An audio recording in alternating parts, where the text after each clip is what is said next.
সেটা হলো আমাদের ক্লাস এবং শিট, এটা বলি এনাফ আলহামদুলিল্লাহ। ক্লাস এবং যে শিট, এর বাইরে যদি কোনো বই তোমরা পড়তেই চাও, এর বাইরে যদি কোনো বই পড়তেই চাও যদি বাংলার জন্য, আমাকে একটা ছেলে বলল, স্যার একটা বইয়ের নাম বললো, ওটার নাম বললাম না, বললো এই বইটার জন্য আমার কেরিয়ারটা ধ্বংস হয়ে গেছে। কেন? যে বাংলা সাহিত্যে ওইখানে লেখা, বাংলা সাহিত্যের প্রথম উপন্যাস প্যারিচাঁদ মিত্রের আড়ালের ঘরের দুলাল কত সালে প্রকাশিত হয়। ওই বইটাতে লেখা ছিল 1857, কিন্তু আ- আড়ালের ঘরের দুলাল প্রকাশিত 1858 সালে। এই যে একটা ভুল, একটা ভুলের জন্য তারা সারা জীবন নড়বড় হয়ে গেছে। স্যার আমার, দেখো এটা একটা মারাত্মক বিষয়। বঙ্কিমের একটা বিখ্যাত উদ্ধৃতি আছে, তোমরা সবাই জানো, তুমি অধম তাই বলে আমি উত্তম। কি বলতো? আচ্ছা, এই ক্লাসটা হয়ে গেছে?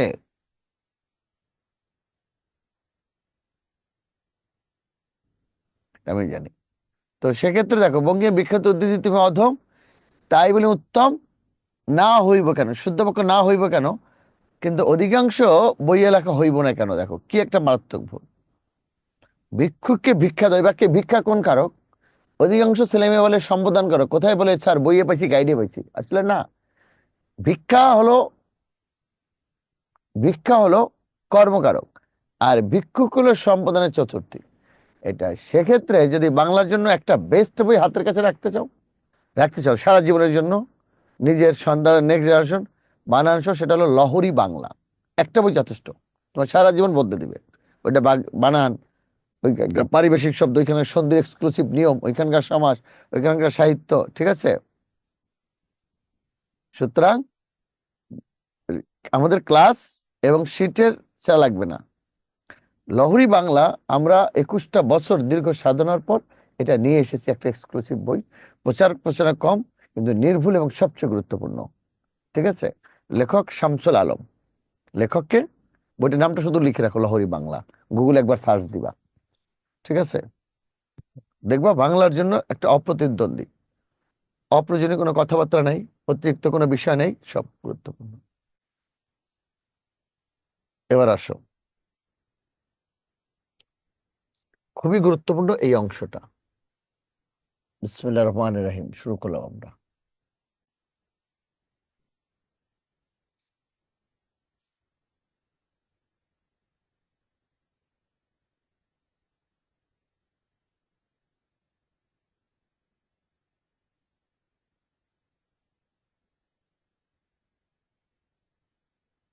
প্রণয়োপাখ্যান, প্রণয়োপাখ্যান, আরাকান রাজসভায় বাংলা সাহিত্য, আরাকান রোমান্টিক প্রণয়োপাখ্যান, আরাকান রাজসভায়, রাজসভায় বাংলা সাহিত্য, বাংলা সাহিত্য, লোকসাহিত্য। আর একটা আছে, জায়গাটা কম, পাশেই লিখি, কি বলবো, এটা কিন্তু এই ঘরের মধ্যে লোকসাহিত্য, কবিওয়ালা ও শায়ের। কবিওয়ালা ও শায়ের, কবিওয়ালা ও শায়ের, এটাকে লিখে নাও। তাহলে বাংলা সাহিত্যের প্রাচীন যুগের স্থিতি কত? 650 থেকে 1200। এই যুগের উল্লেখযোগ্য নিদর্শন চর্যাপদ, বৈশিষ্ট্য হলো ব্যক্তিকেন্দ্রিক। মধ্যযুগ হলো 1201 থেকে 1800। এই যুগের নিদর্শন কি? শ্রীকৃষ্ণ কীর্তন কাব্য, বৈষ্ণব পদাবলী, জীবনী সাহিত্য, মঙ্গল কাব্য, অদূবাস সাহিত্য, রোমান্টিক প্রণয়োপাখ্যান, আরাকান রসায় বাংলা সাহিত্য, লোকসাহিত্য, কবিওয়ালা ও শায়ের। কবিওয়ালা ও শায়ের এটা একদম শেষে তো ভালো করে বোঝায় না। কবিওয়ালা ও শায়ের, কবিওয়ালা শায়ের, আধুনিক যুগ 1801 থেকে বর্তমান, উল্লেখযোগ্য নিদর্শ বাংলা গদ্য। আর এটা মানবতার জয়। যাদের হয়ে গেছে তারা একটু ওকে লিখে দাও। কবিওয়ালা ও শায়ের, কবিওয়ালা ও শায়ের, যাদের হয়ে গেছে তারা ওকে লিখে দাও।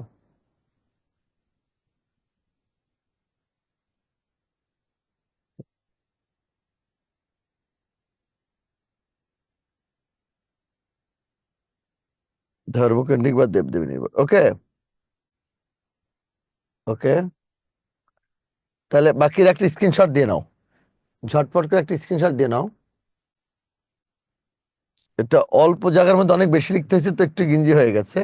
এবার দেখো, এই যে 1201 থেকে, সরি, এই যে 650 থেকে যে 1200 প্রাচীন যুগ, 650 থেকে যে 1200 এই যে প্রাচীন যুগ, এটা বলেছেন ডক্টর মোহাম্মদ শহীদুল্লাহ। ডক্টর মোহাম্মদ শহীদুল্লাহ, শহীদুল্লাহ। আর ডক্টর সুনীতি কুমার চট্টোপাধ্যায় বলেছেন না, প্রাচীন যুগ হলো 950 থেকে 1200। এই কথাটা বলেছেন ডক্টর সুনীতি কুমার চট্টোপাধ্যায়, মনে থাকবে? Doctor Suniti Kumar, doctor Suniti Kumar Chattopadhyay, Chattopadhyay. গেল একটা। 950 থেকে 1200, এর মধ্যে আবার একটা ঝামেলা আছে। 1201 থেকে এই যে 1350, 1201 থেকে 1350, এই 150 বছরকে বলা হয় অন্ধকার যুগ। অন্ধকার যুগ অবলিক সান্ধ্য যুগ, অবলিক সান্ধ্য যুগ, অবলিক বন্ধা যুগ। বন্ধা যুগ, অন্ধকার যুগ, সান্ধ্য যুগ বা বন্ধা যুগ, 1201 থেকে 1350। এর মধ্যে আবার, এর মধ্যে আবার 1760 থেকে, এর মধ্যে আবার 1761 থেকে 1860। এই যে এটা হলো 150 বছর, এখানে কিন্তু আবার 150 বছর। এই যে অন্ধকার যুগ, 150 অন্ধকার যুগ, সান্ধ্য যুগ, বন্ধা যুগ, এই 150, এইখানে আছে 100 বছর। এই 100 বছরকে বলা হয়, 100 বছরকে বলা হয় যুগ সন্ধিক্ষণ বা অবক্ষয়ের যুগ। এই 100 বছরকে বলা হয় যুগ সন্ধিক্ষণ বা অবক্ষয়ের যুগ, অবক্ষয়ের যুগ। 1861 থেকে, আবার দেখো, 1801 থেকে 1960, এই সময়টাকে বলে 1960, এই সময়টাকে বলা হয় আধুনিক যুগ প্রথম পর্ব। এটাকে বলা হয়, এখানে 5 মার্কস নিশ্চিত, এটা হলো আধুনিক যুগ প্রথম পর্ব, প্রথম পর্ব। আর 1961 থেকে যে বর্তমান, বর্তমান এই সময়টাকে বলা হয় উত্তর আধুনিকতা। এই সময়টাকে বলে উত্তর আধুনিকতা। তাহলে 1801 থেকে 1960 আধুনিক যুগ প্রথম পর্ব, 1961 থেকে বর্তমান, এটাকে বলে উত্তর আধুনিকতা। যদি আসে উত্তর আধুনিকতার মর্মমূলে কি রয়েছে, তুমি চোখ বন্ধ করে বলবা, তুমি চোখ বন্ধ করে বলবা, উত্তর আধুনিকতার মর্মমূলে রয়েছে নৈরাশ্যবাদ। উত্তর আধুনিকতার, উত্তর আধুনিকতার মর্মমূলে রয়েছে, মর্মমূলে রয়েছে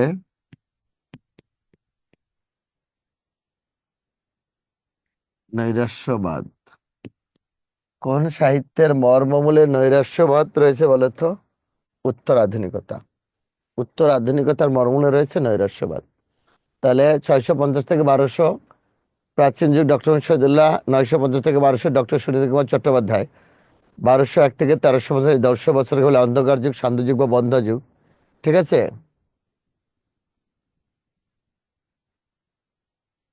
বাংলা ভাষার আদি উৎস ইন্দো ইউরোপীয় থেকে, আর বাংলা ভাষা এসছে প্রাকৃত ভাষা থেকে, প্রাকৃত ভাষা থেকে।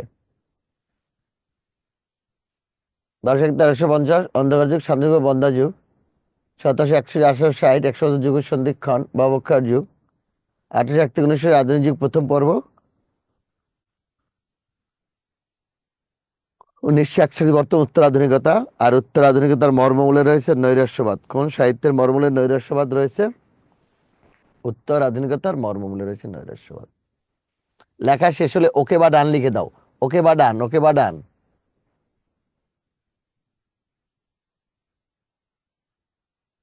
ওকে, ঠিক আছে। হেডলাইনটা লেখো। এক, হেডলাইনটা লিখবা। হেডলাইন লেখো, এক নজরে বাংলা সাহিত্যের প্রাচীন ও মধ্যযুগ। এক নজরে বাংলা সাহিত্যের প্রাচীন ও মধ্যযুগ। হেডলাইন, এক নজরে বাংলা সাহিত্যের প্রাচীন যুগ ও মধ্যযুগ।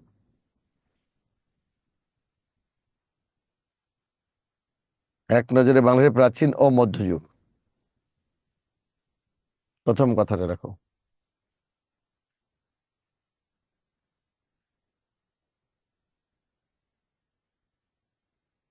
প্রাকৃত থাকবে।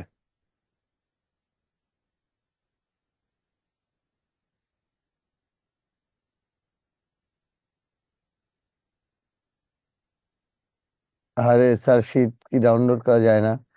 আমার সময় নেট থাকে না, তাই এটা তো আমি বলতে পারবো না ভাইয়া, ডাউনলোড করা যায় কিনা। বাংলা সাহিত্যের প্রাচীন, একটা প্রথমে স্টার লেখো। প্রথমে স্টার, একজন স্টার দিয়ে দিয়ে টানা লিখে যাবা। লেখো, বাংলা সাহিত্যের প্রাচীন যুগের একমাত্র নিদর্শন চর্যাপদ। বাংলা সাহিত্যের প্রাচীন যুগের একমাত্র নিদর্শন চর্যাপদ। এক টানা, টানা উড়াদুরা। গান হবে উড়াদুরা আজকের। বাংলা সাহিত্যের প্রাচীন যুগের একমাত্র নিদর্শন চর্যাপদ দাঁড়ি।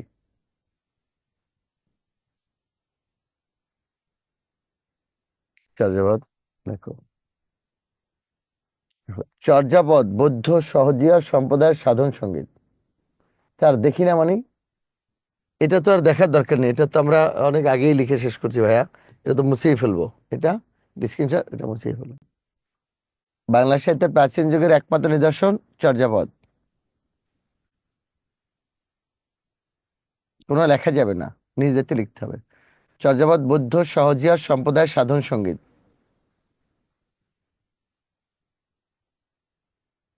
ওটা নেটে সমস্যা ভাইয়া, একটু ধীরে লিখতে পারছি না। চর্যাপদ বৌদ্ধ সহজিয়া সম্প্রদায়ের সাধন সঙ্গীত দাঁড়ি। চর্যাপদ বৌদ্ধ সহজিয়া সম্প্রদায়ের সাধন সঙ্গীত, অনুস্বর সঙ্গীত।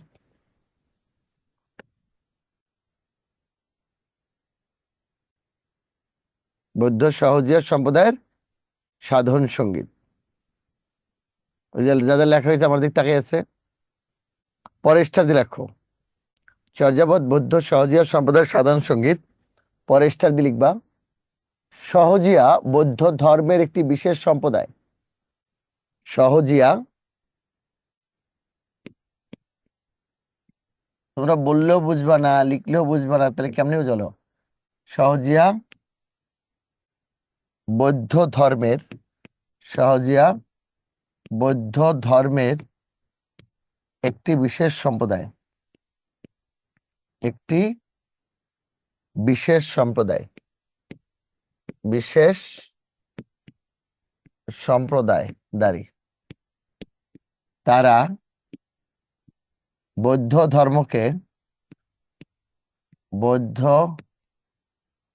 ধর্মকে সহজভাবে,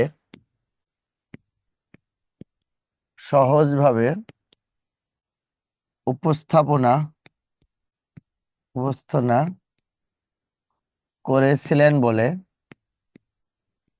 করেছিলেন বলে সহজিয়া নামে পরিচিত। সহজিয়া নামে পরিচিত। তাহলে সহজিয়া বৌদ্ধ ধর্মের একটি বিশেষ সম্প্রদায়, তারা বৌদ্ধ ধর্মকে সহজভাবে উপস্থাপন করেছিলেন বলে সহজিয়া নামে। দেখো বানান লিখলে দেরি হবে, আসলে তোমাদের এই যে দেখে দেখে লিখতে অনেক সময় লেগে যাবে। তাকাচ্ছ লিখতেছো অথচ বললে আর বানানটা নিজ দেখতে সেরে যেত, এটা ভুলগুলো আমি বলে দিতাম বানানটা। চর্যাপদ বৌদ্ধ সহজিয়া সম্প্রদায় বিশেষ সম্প্রদায়, তারা বৌদ্ধ ধর্মকে সহজভাবে উপস্থাপনা করেছিলেন বলে সহজিয়া নামে পরিচিত। সহজিয়া নামে পরিচিত দাঁড়িয়ে দাও। এবার লেখো,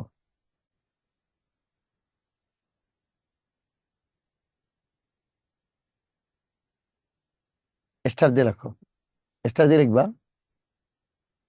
চর্যাপদ আবিষ্কার করা হয় 1907 সালে নেপালের রাজদরবার থেকে। চর্যাপদ আবিষ্কার করা হয় 1907 সালে নেপালের রাজদরবার থেকে।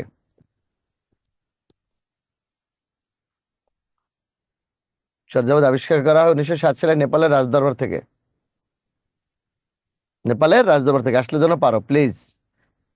যা বলতেছে এর বাইরে আর আসবে না, কিন্তু এর মধ্যে আসলে যেন পারো। এটা ক্লাসে ভাইবে তো জিজ্ঞেস করবে এগুলো, বাংলাদেশের নিজস্ব স্বাধীন। আচ্ছা, এই কথাটাও যদি লিখে দিতে হয় তাহলে তোদের আর লেখাপড়া করার দরকার নাই। তোদের আর লেখাপড়া করার দরকার নাই, বাড়িতে গিয়ে ঘুমা। চর্যাপদ আবিষ্কার করা হয় 1907 সালে নেপালের রাজদরবার থেকে। এই কথাটাও যদি লিখে দিতে হয় তাহলে তোদের আর লেখাপড়া করার দরকার নেই, প্লিজ বাদ দে এটা।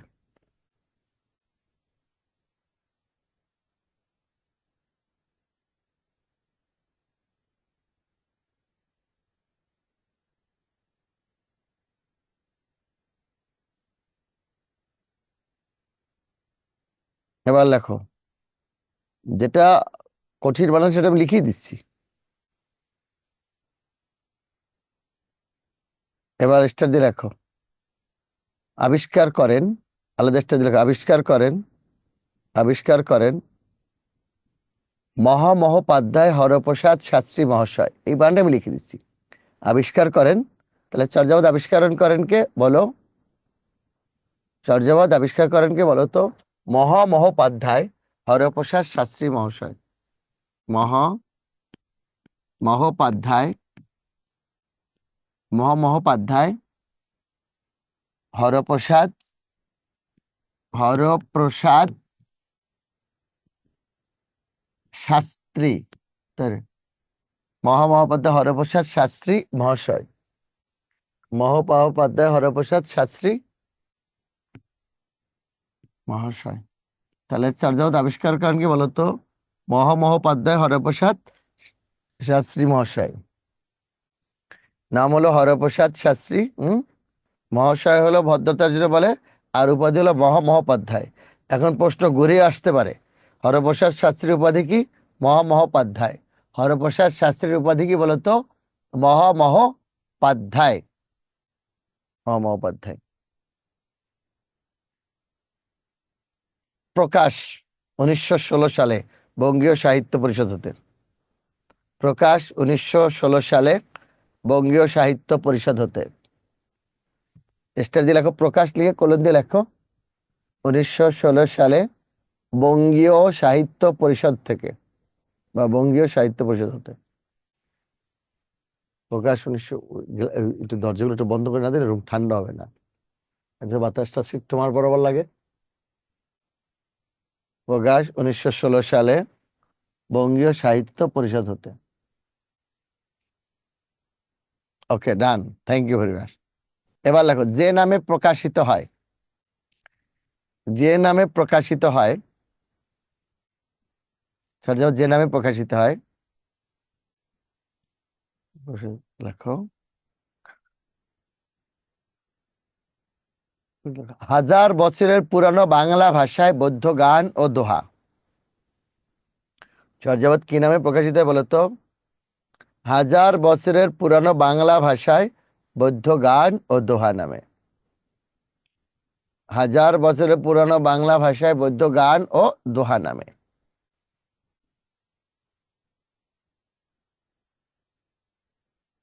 তাহলে চর্যাপদ কি? লেখো, হাজার বছরের পুরানো বাংলা ভাষায়,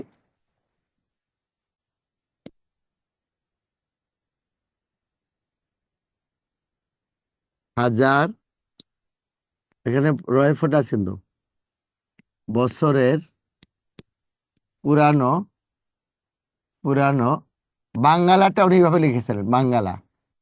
আচ্ছা, বাংলা ভাষায়, হাজার বছর পুরানো বাংলা ভাষায়, ভাষায় বৌদ্ধ গান, বৌদ্ধ গান ও দোহা নামে। চর্যাপদ কিভাবে প্রকাশিত হয়েছিল বলতো? হাজার বছরের পুরানো, হাজার বছরের পুরানো বাংলা ভাষায় বৌদ্ধ গান ও দোহা। হাজার বছরের পুরানো বাংলা ভাষায় বৌদ্ধ গান ও দোহা। তাহলে চর্যাপদ কি নামে প্রকাশিত হয়েছিল বলতো? হাজার বছরের পুরানো বাংলা ভাষায় বৌদ্ধ গান ও দোহা, দোহা নামে প্রকাশিত হয়েছে।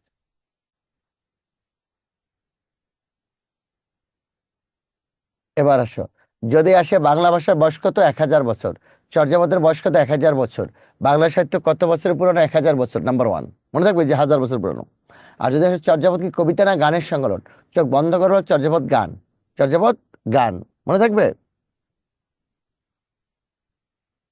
এবার আসো, চর্যাপদের আদি কবি লুইপা। চর্যাপদের আদি কবি কে? লুইপা। লুইপা প্রথম পদ রচনা করেছেন লুইপা। লুইপা। লুইপা। সবচেয়ে বেশি পদ রচনা করেছেন কান্নপা। সবচেয়ে বেশি পদ রচনা করেছেন কান্নপা। কান্নপা। আর একমাত্র মহিলা কবি কুক্কুরিপা। লুইপা, কান্নপার একমাত্র মহিলা কবিকে কুক্কুরিপা। তাহলে চর্যাপদের আদি কবিকে লুইপা। সবচেয়ে বেশি পদ রচনা করেছেন কে? কান্নপা। আর একমাত্র মহিলা কবিকে বলতো কুক্কুরিপা। চর্যাপদের একমাত্র মহিলা কবিকে কুক্কুরিপা। কুক্কুরিপা, পারবা?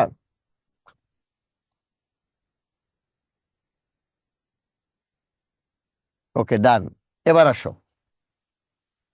লাস্ট ইনফরমেশনের আগেরটা, লাস্ট টেস্টের আগেরটা। হাত একটু নাড়াচাড়া করে ভালো লাগবে। দেখো, চর্যাপদ রচিত হয়েছিল পাল শাসনামলে।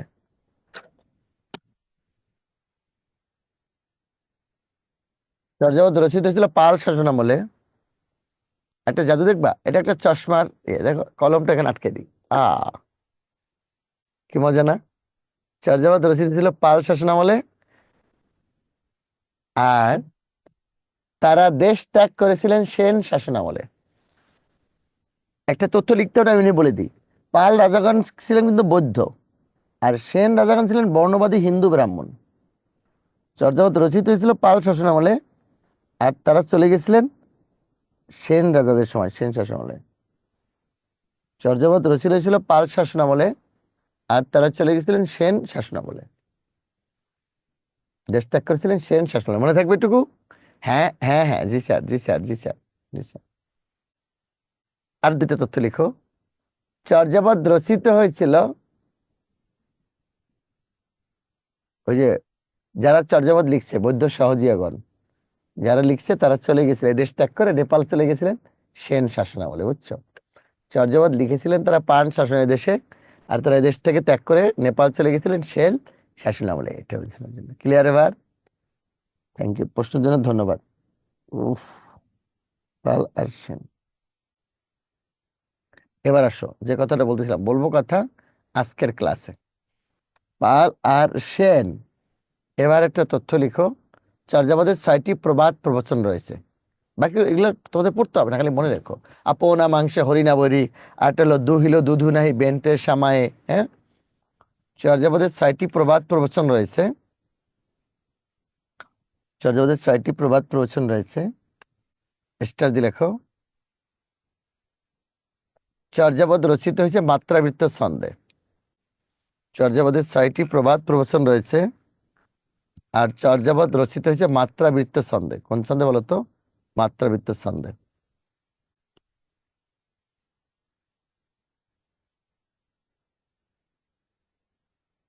চর্যাপদের 6টি প্রবাদ প্রবচন রয়েছে, আর চর্যাপদ রচিত হয়েছে মাত্রাবৃত্ত ছন্দে। চর্যাপদ রচিত হয়েছে মাত্রাবৃত্ত ছন্দে। ডান। যাও এবার লেখো। অন্ধকার যুগের জন্য দায়ী করা হয় তুর্কি শাসক। অন্ধকার যুগের জন্য দায়ী করা হয়, পরেস্টার। অন্ধকার যুগের জন্য দায়ী করা হয় তুর্কি শাসক। তুর্কি শাসক ইখতিয়ার উদ্দিন। ইখতিয়ার উদ্দিন মোহাম্মদ বিন মোহাম্মদ বিন বখতিয়ার খিলজিকে। বখতিয়ার খিলজিকে। তাহলে অন্ধকার যুগের জন্য দায়ী করা হয় তুর্কি শাসক ইখতিয়ার উদ্দিন ইখতিয়ার উদ্দিন ইখতিয়ার উদ্দিন মোহাম্মদ বিন বখতিয়ার খিলজিকে।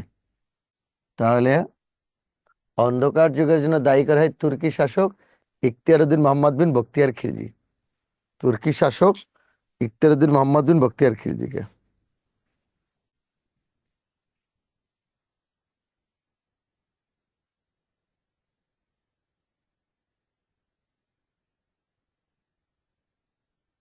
অন্ধকার যুগের জন্য দায়ী করা হয় কাকে বলে তো?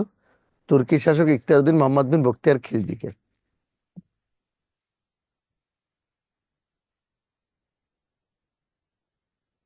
তুর্কি শাসক ইখতিয়ার উদ্দিন মোহাম্মদ বিন বখতিয়ার খিলজিকে।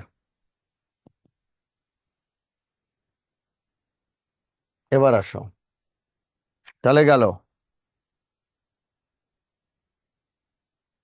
কারণ ওনারা ধরে নিছেন যে ইখতিয়ার উদ্দিন বখতিয়ার খিলজি আসার ফলে আর কোনো সাহিত্য রচিত হয়নি, সবাই জীবন নিয়ে পালিয়েছে, এই জন্য, বুঝছো? তাকে দায়ী করা হয়, তাকে বলেছে। আসলে ওটা ছিল সুবর্ণ যুগের সূচনা।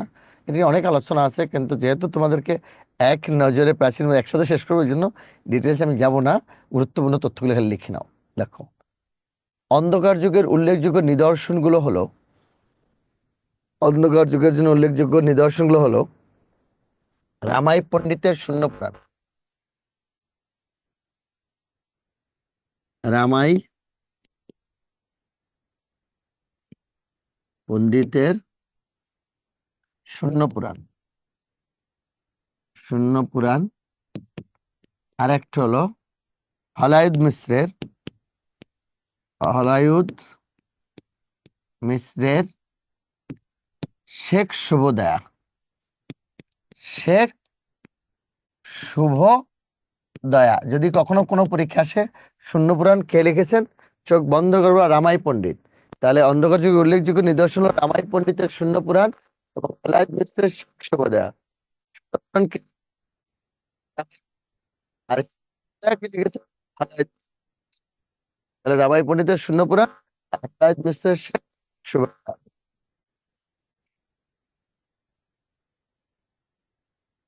লেকচার শিট নাই? আরে, যদি আমি আবারও বলছি, আমাদের ক্লাস এবং ক্লাসের বাইরে কোনো কিছু তোমাকে পড়তে হবে না, কিন্তু বাংলার জন্য রাখতে চাও সেটা একটা বই এক সপ্তাহ পড়ে ফেললে মতো তারা এখানে ক্লাস নিতে পারবে। এক সপ্তাহ।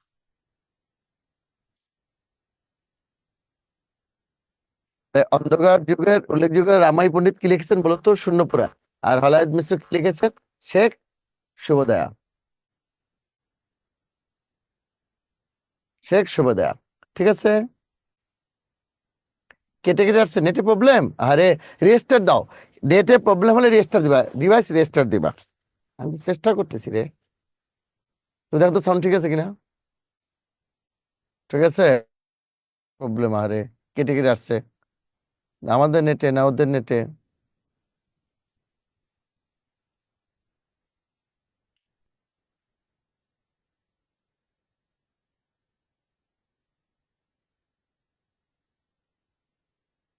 এই ঠিক আছে সব? বলে তো ঠিক আছে কিনা। ওকে okay okay okay okay okay okay okay okay ওকে, জি স্যার, ঠিক আছে, হ্যাঁ হ্যাঁ হ্যাঁ, ঠিক আছে, ওকে, থ্যাংক ইউ ভাইয়া। আর বেশি জানলে এটা ডিভাইসটা রেজিস্টার দিবা। সব ক্লাস রেকর্ড থাকবে ইনশাল্লাহ।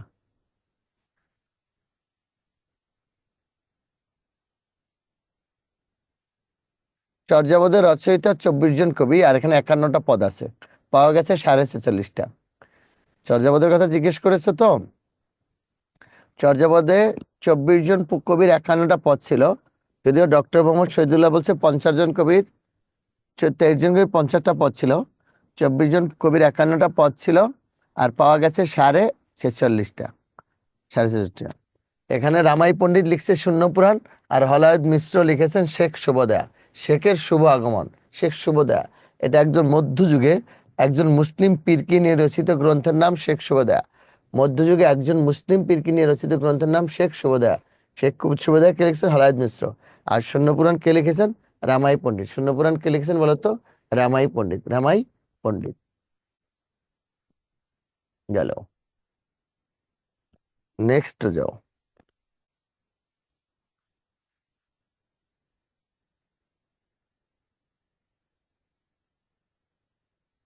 আহ, পরে বসে লেখো। শ্রীকৃষ্ণ কীর্তন কাব্য আবিষ্কার হয় 1909 সালে। শ্রীকৃষ্ণ কীর্তন কাব্য আবিষ্কার 1909 সালে। 9 সালে।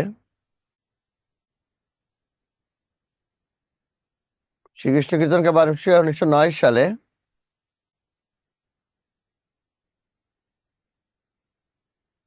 দেবেন্দ্রনাথ মুখোপাধ্যায়ের গোয়ালঘর হতে। দেবেন্দ্রনাথ মুখোপাধ্যায়ের গোয়ালঘর হতে শ্রীকৃষ্ণ কীর্তন কাব্য আবিষ্কার 1909 সালে দেবেন্দ্রনাথ মুখোপাধ্যায়ের গোয়ালঘর হতে।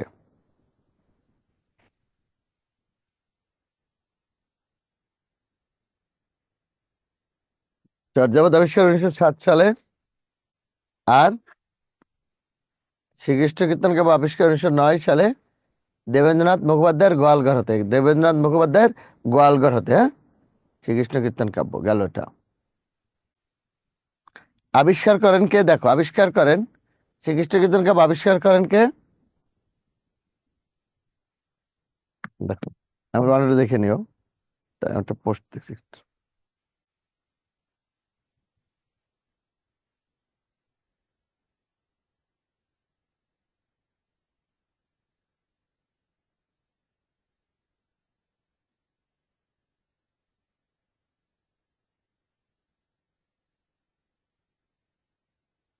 দেখো, শ্রীকৃষ্ণ কীর্তন কাব্য আবিষ্কার হয় 1909 সালে দেবেন্দ্রনাথ মুখোপাধ্যায়ের গোয়ালঘরের চালার নিচ হতে, গোয়ালঘর হতে। এবার লেখো, আবিষ্কার করেন।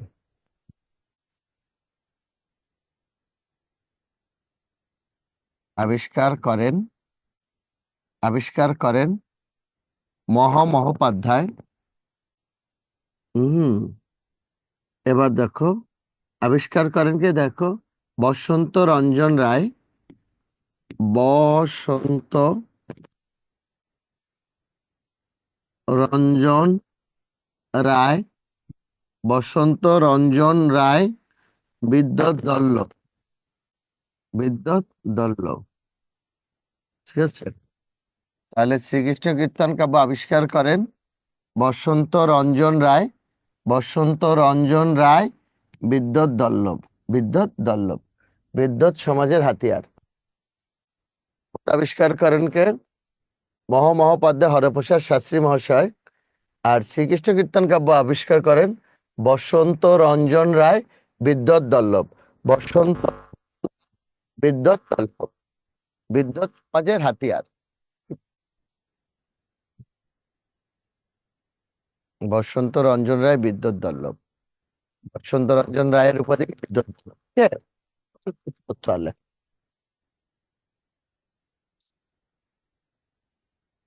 তো তবে মোট 13টি খণ্ড রয়েছে। কয়টি খণ্ড বলো তো? 13টি খণ্ড। এই ঘুমাচ্ছে কেন?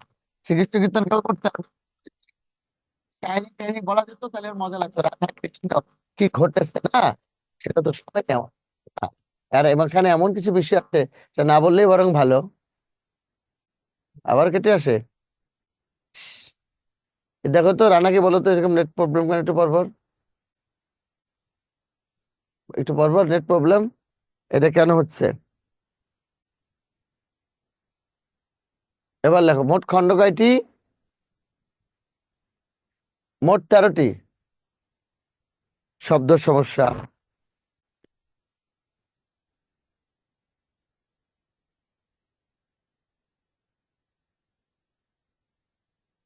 এবার দেখো, চরিত্র 3টি।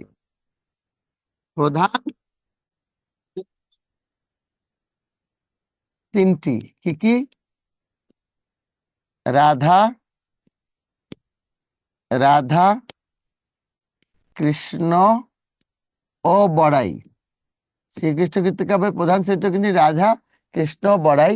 যদি আসে বড়াইকে, বড়াই রাধা কৃষ্ণের প্রেমের দ্যুতি। বড়াই রাধা একটু পড়বা বলে নেট প্রবলেম, ওই রুমে হলে ভালো ছিল। এই দেখো হ্যাঁ, শোনো। সব জায়গায় সেম। তাই? এই দেখো একটু পর তখন ভালো ছিল, আবার এটা কেটে যাচ্ছে কেটে যাচ্ছে। আপনাদের নেট প্রবলেম। রাধা। লালে চাপ দেন, লালে চাপ দেন। হুম, ঠিক, এখন থাক। সমস্যা নেই, ওটা সমস্যা নেই, ক্লাস রেকর্ড করি, চলতে আছে। ভেঙে ভেঙে আসিতেছে। বড়াই রাধা কৃষ্ণের প্রেমের দ্যুতি। বড়াইকে এখানে সবটাই নাকি সমস্যা। বড়াই রাধা কৃষ্ণের প্রেমের দ্যুতি। বড়াইকে বড়াই হলো রাধা কৃষ্ণের প্রেমের দ্যুতি, না এখানেই সমস্যা।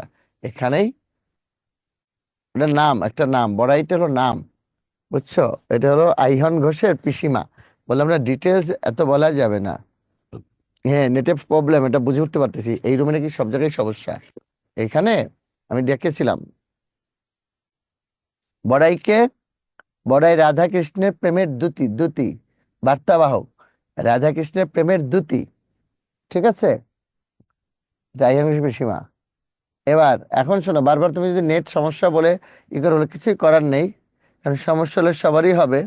যারা পারো লিখে নাও, বাকিরা পরে রেকর্ডটা দেখে নিবে, আর কিছু করার নেই রে ভাই।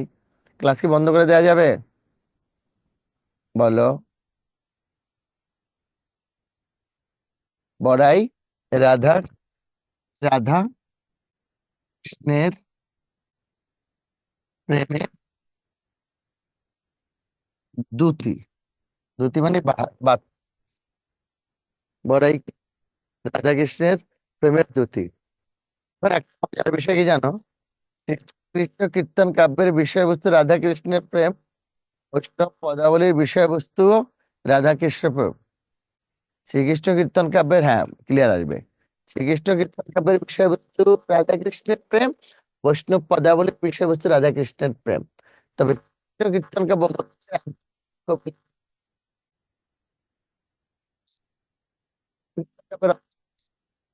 দাস। মধ্যযুগের আদি কবিকে বরুচন্দ্রী দাস এবং মধ্যযুগের কাব্যের রচয়িতা সে বরুচন্দ্রী দাস। সে দাস সে বরুচন্ডী দাস। শ্রীকৃষ্ণ কীর্তন কাব্যের আবিষ্কারও বরুচন্ডী দাস, আর মধ্যযুগের আদিকবি বরুচন্ডী দাস। ঠিক আছে?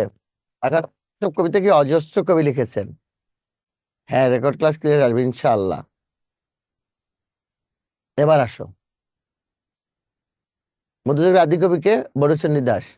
শ্রীকৃষ্ণ কীর্তন কাব্যের রচয়িতাকে বলো বরুচন্ডী দাস, বরুচন্ডী দাস। এবার আসো, বৈষ্ণব বৈষ্ণব পদাবলীর বৈষ্ণব পদাবলীর বৈষ্ণব পদাবলীর প্রধান বৈষ্ণব পদাবলীর প্রধান চারজন চারজন কবি হলেন। বৈষ্ণব পদের প্রধান চারজন কবি হলেন। কবি হলেন কে কে হলেন বলো তো? বিদ্যাপতি, বিদ্যাপতি কমা বিদ্যাপতি,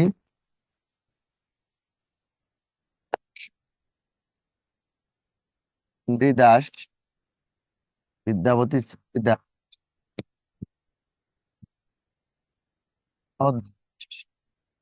ও গোবিন্দ দাস। বৈষ্ণব পদাবলীর চারজন শ্রেষ্ঠ কবি হলেন বা প্রধান কবি হলেন। তুমি শ্রেষ্ঠ লিখতে পারো। এই দেখো, বৈষ্ণব পদাবলীর চারজন চন্ডীদাস, দাস, গোবিন্দ দাস। হ্যাঁ হ্যাঁ, নেক্সট। বিদ্যাপতি, চন্ডীদাস, জ্ঞানদাস ও গোবিন্দ দাস। ঠিক আছে ভাইয়া? বিদ্যাপতি, চন্ডীদাস, জ্ঞানদাস ও গোবিন্দ দাস।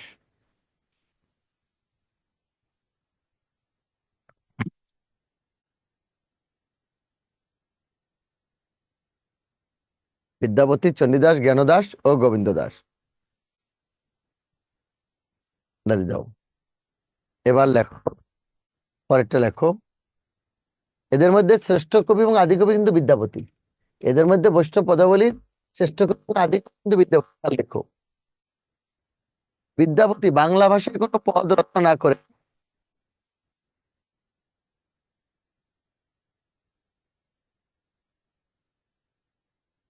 বিদ্যাপতি বাংলা ভাষায় কোনো পদ রচনা করে ব্রজবুলি নামক, ব্রজবুলি নামক কি কৃত্রিম ভাষায় রচনা করেছেন। বিদ্যাপতি বাংলা ভাষায় কোনো পদ রচনা করে ব্রজবুলি নামক একটি কৃত্রিম ভাষায় পদ রচনা করেছেন। বিদ্যাপতি বাংলা ভাষায় কোনো পদ রচনা না করে ব্রজবুলি নামক একটি কৃত্রিম ভাষায় পদ রচনা করেছেন। বাংলা ভাষায় কোনো পদ রচনা না করে ব্রজবুলি নামক একটি কৃত্রিম ভাষায় পদ রচনা করেছেন। বিদ্যাপতি বাংলা ভাষায় কোনো পদ রচনা না করে ব্রজবুলি নামক একটি কৃত্রিম ভাষায় পদ রচনা করেছেন। ব্রজবুলি ভাষা কি জানো? মৈথিলি এবং বাংলা ভাষার মিশ্রণে এ ভাষার সৃষ্টি। বিদ্যাপতির উপাধি ছিল মিথিলার কোকিল। বিদ্যাপতির উপাধি ছিল মিথিলার কোকিল। মিথিলা, বিদ্যাপতির উপাধি ছিল মিথিলার কোকিল বা মৈথিল কোকিল বলা হয়। তাহলে যদি একটা মিথিলার কোকিল, মিথিলা বা মৈথিল কোকিল, দাঁড়িয়ে দাও। বিদ্যাপতির উপাধি ছিল মিথিল কোকিল বা বিদ-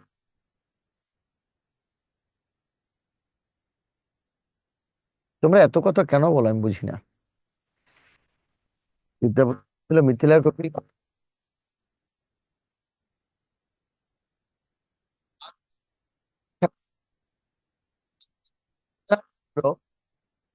আধুনিক কবি রবীন্দ্রনাথ আনুষ্ঠানিক রচনা করেছেন।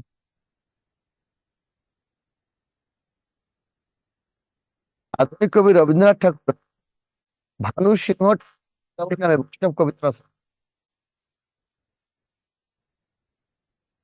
সাউন্ড ক্লিয়ার আছে না আবার? ও, আধুনিক কবি রবীন্দ্রনাথ ঠাকুর ভানু সিংহ ঠাকুরের পদাবলী নামে বৈষ্ণব।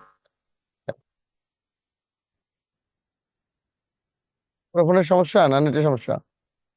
আধুনিক কবি রবীন্দ্রনাথ ঠাকুর ভানু সিংহ ঠাকুরের পদাবলী নামে বৈষ্ণব কবিতা রচনা করেছেন।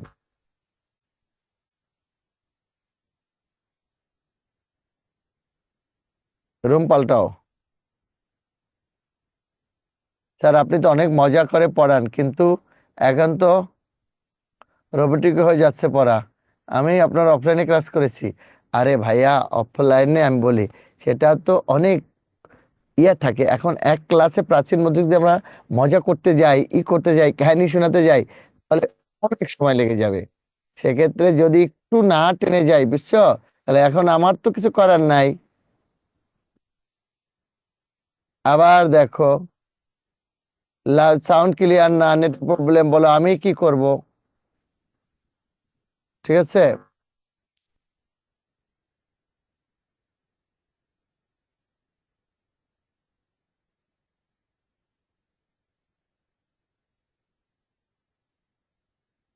এটা আমাকে মিউট করে দাও, আমি আসতেছি। কারণ সময় নষ্ট করার কোনো অবকাশ নেই এখন। আর কাহিনী শোনানোর কোনো সময় নেই। এটা এখানে প্রাচীন যুগের উপর একটা ক্লাস, মধ্যযুগে অন্তত মিনিমাম তিনটা, মোট চারটে ক্লাসটা আমরা একটা ক্লাসে, যেহেতু তোমাদের এত আর দরকার নেই। দেখো, বাংলা সাহিত্যে লিখে যাও স্টার দিয়ে। বাংলা সাহিত্যে শ্রী চৈতন্যদেবকে নিয়ে জীবনী সাহিত্যের সূচনা ঘটে। বাংলা সাহিত্যে শ্রী চৈতন্যদেবকে নিয়ে জীবনী সাহিত্যের সূচনা ঘটে। বাংলা সাহিত্যে শ্রী চৈতন্যদেবকে নিয়ে জীবনী সাহিত্যের সূচনা ঘটে। বাংলা সাহিত্যে শ্রী চৈতন্যদেবকে নিয়ে প্রথম জীবনী সাহিত্যের সূচনা ঘটে।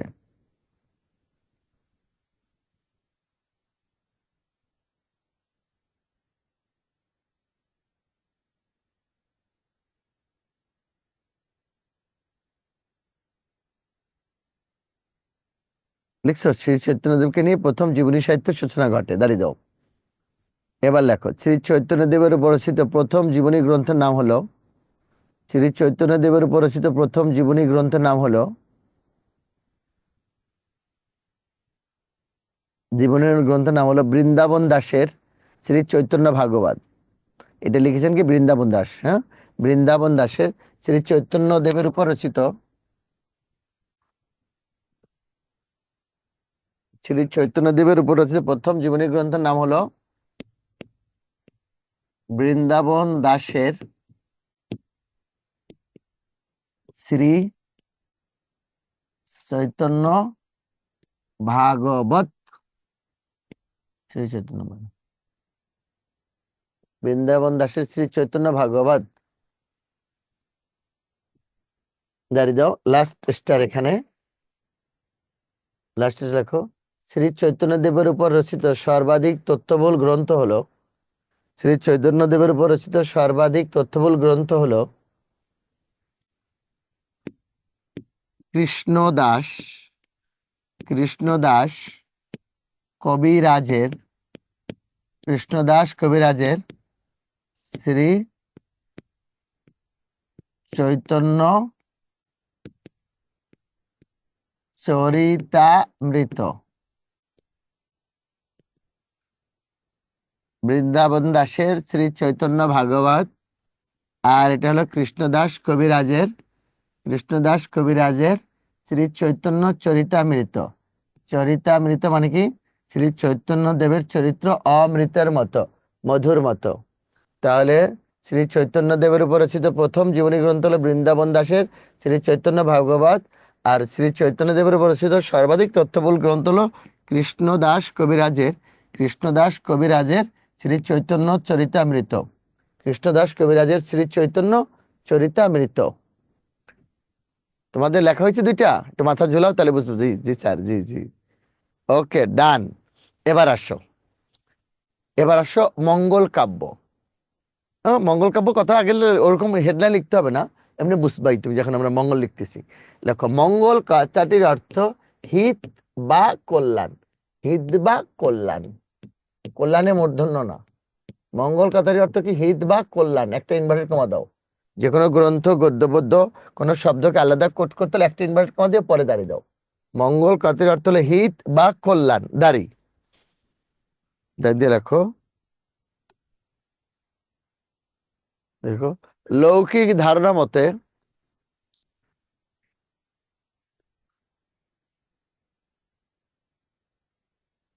মঙ্গল কাজের অর্থ হিত বা কল্যাণ, দাঁড়িয়ে রাখো। লৌকিক ধারণা মতে, লৌকিক ধারণা মতে, লিখে নাও, এটা খুবই গুরুত্বপূর্ণ। আসবে অষ্টমঙ্গলা কি, পুরো মধ্যযুগ সয়লাভ হয়ে গেছিল মঙ্গলে মঙ্গলে। মনসা মঙ্গল, শীতলা মঙ্গল, বিদ্যা মঙ্গল, কালিকা মঙ্গল, অন্নদা, 62 জন কবি লিখছে, বুঝছো কি পরিমাণ মঙ্গল। তো আমি আগেই বলছিলাম কাহিনী শোনানো যাবে না, কিভাবে লাথি মেরে মনসার ঘট ভেঙে দিয়েছিল, চণ্ডীমঙ্গল কাব্যে কিভাবে দেবীকে পুজো দিতে গিয়েছিল, আর দেবী কীট হয়ে কামড় দিয়েছিল তার স্বামী শিবের নাকে, অভিশাপ দিয়ে পৃথিবীতে পাঠিয়েছিল, বুঝছো, লহনা এবং খুল্লনা দুজন সতীন। তার স্বামীর নাম ছিল ধনপতি সওদাগর। লহনা কৌশলে খুল্লনাকে নির্বাসনে পাঠিয়েছিল খুলনাতে। এই খুল্লনার নাম অনুসারে খুলনার নামকরণ করা হয়েছিল, খুল্লনা থেকে খুলনা। এই কাহিনী কেন দেবী অন্নদা খেয়া পারাপার হতে ঈশ্বরী পাটনির নৌকায় এসেছিল, দেবীর পায়ের আলতা ধুয়ে যাচ্ছিল, এরপরে কি ঘটছিল, সব কথা কি বলা যাবে বলো? এত সময় আছে? হুম, কারণ দেখো কত কিছু। এবার শোনো, যেটা বলতেছিলাম, বলবো কথা ওই, ও অফলাইনে ক্লাস করছে তো ও আমার টের পেয়ে গেছে, কারণ এটা আমার আদর্শের সঙ্গে সাংঘর্ষিক। ক্লাস হবে মজা করে আনন্দে, তাই না বলো? হুম, এটা একটু মজা হবে, কিন্তু সেখানে এইরকম ট্রেনে গেলে কেমন লাগে না বলো এটা? এবার আচ্ছা শোনো, তাহলে মঙ্গল কাতের অর্থ হলো হিত বা কল্যাণ, ঠিক আছে? স্যার নামাজ, হ্যাঁ নামাজ তো পড়বো ইনশাআল্লাহ, কি বলে? হিত বা কল্যাণ, দাঁড়িয়ে দেখো লৌকিক ধারণা মতে, একটু লিখে নাও এটা, এখানে দুইটা তথ্য আছে তো এই জন্য একসাথে লিখে দিচ্ছি। লৌকিক ধারণা মতে যে কাব্য পাঠ বা শ্রবণ করলে, লৌকিক ধারণা মতে যে কাব্য পাঠ বা শ্রবণ করলে, পাঠ বা শ্রবণ করলে পাঠক এবং শ্রোতার, লৌকিক ধারণা মতে যে কাব্য পাঠ বা শ্রবণ করলে পাঠক এবং শ্রোতার শ্রোতার সর্ববিধ অকল্যাণ নাশ হয়। সর্ববিধ, সর্ববিধ অকল্যাণ নাশ হয়, অকল্যাণ নাশ হয় এবং অশেষ কল্যাণ সাধিত হয়, অশেষ কল্যাণ সাধিত হয়, তাকে বলা হয় মঙ্গল কাব্য। তাকে কি বলা হয়? তাকে বলা হয় মঙ্গল কাব্য। তাহলে মঙ্গল কথাটির অর্থ হিত বা কল্যাণ। লৌকিক ধারণা মতে যে কাব্য পাঠ বা শ্রবণ করলে পাঠক এবং শ্রোতার সর্ববিধ অকল্যাণ নাশ হয়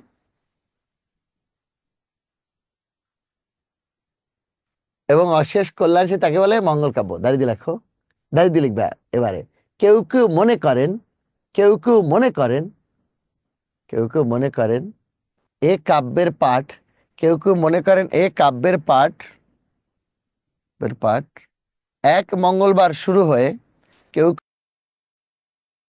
কেউ মনে করেন এই কাব্যের পাঠ এক মঙ্গলবার শুরু হয়ে অন্য মঙ্গলবার সমাপ্ত হতো বলে কেউ কেউ মনে করেন এই কাব্যের পাঠ এক মঙ্গলবার শুরু হয়ে, খুব গল্প শোনাবো মনে পড়ে। কেন, আমার এক ভাবি ছিল, ভাবি একটু খাটো ছিল, ভাইয়া লম্বা ছিল। ওই ভাইয়া না ভাবিরে উঠতে বসতে মারতো, বুঝছো? আর ভাবি এসে না পারে লাভ দিয়া ওই কুকুরে মারতো। কেউ কেউ মনে করেন এ কাব্যের পাঠ এক মঙ্গলবার শুরু হয়ে অন্য মঙ্গলবার সমাপ্ত হতো বলে এর নাম হলো মঙ্গল কাব্য বা অষ্টমঙ্গলা। যদি আসে অষ্টমঙ্গলা কি, মঙ্গল কাব্যের অপর নাম, এই জন্য এটা এত কথা বলা।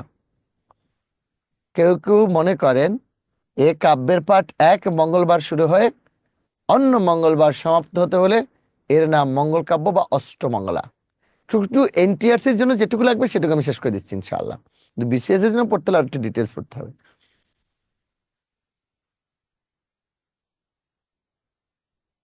লেখার আগেই শেষ করে দেন। কেউ কেউ মনে করেন এ কাব্যের পাঠ এক মঙ্গলবার শুরু হয়ে অন্য মঙ্গলবার সমাপ্ত হতে বলে এর নাম মঙ্গল কাব্য বা অষ্টমঙ্গলা। ঠিক আছে? Okay okay okay okay okay, thank you thank you thank you. Okay sir, thank you. এবার আসো, মঙ্গল কাব্যের প্রধান ধারা তিনটি: মনসা মঙ্গল, চণ্ডী মঙ্গল, অন্নদ মঙ্গল। দ্রুত লিখবা একদম, আর 15 মিনিটের মধ্যে আমি শেষ করে দেবো ইনশাআল্লাহ। মধ্যযুগ, সত্যি করে বললাম। মঙ্গল কাব্যের প্রধান ধারা তিনটি। মঙ্গল কাব্যের প্রধান ধারা তিনটি: মনসা মঙ্গল, চণ্ডী মঙ্গল, অন্নদা মঙ্গল। কি বলতো? মনসা মঙ্গল, মনসা মঙ্গল, এটা মনসা মঙ্গল 2, চণ্ডী মঙ্গল, চণ্ডী মঙ্গল, আর 3 অন্নদা মঙ্গল।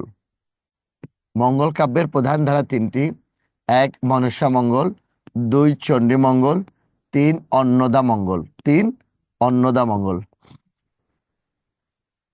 অপ্রধান ধারা দুইটি, অপ্রধান ধারা দুইটি, আমি সরে যাচ্ছি। অপ্রধান ধারা দুইটি: 1 কালিকা মঙ্গল, কালিকা মঙ্গল, আর 2 ধর্ম মঙ্গল, ধর্ম মঙ্গল। মঙ্গল কাব্যের প্রধান ধারা তিনটি: মনসা মঙ্গল, চণ্ডী মঙ্গল, অন্নদা মঙ্গল। অপ্রধান ধারা দুইটি: কালিকা মঙ্গল আর ধর্মমঙ্গল। মঙ্গল কাব্যের প্রধান ধারা তিনটি: মনসা মঙ্গল, চণ্ডী মঙ্গল, অন্নদা মঙ্গল। অপ্রধান ধারা দুইটি: কালিকা মঙ্গল, ধর্মমঙ্গল।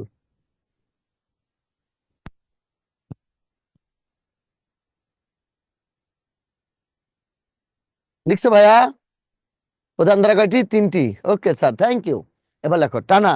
দেখো, মনসা মঙ্গল কাব্যের আদিকবি কানাহরি দত্ত এবং শ্রেষ্ঠ কবি বিজয় গুপ্ত, ওইটুকু লিখলে হবে।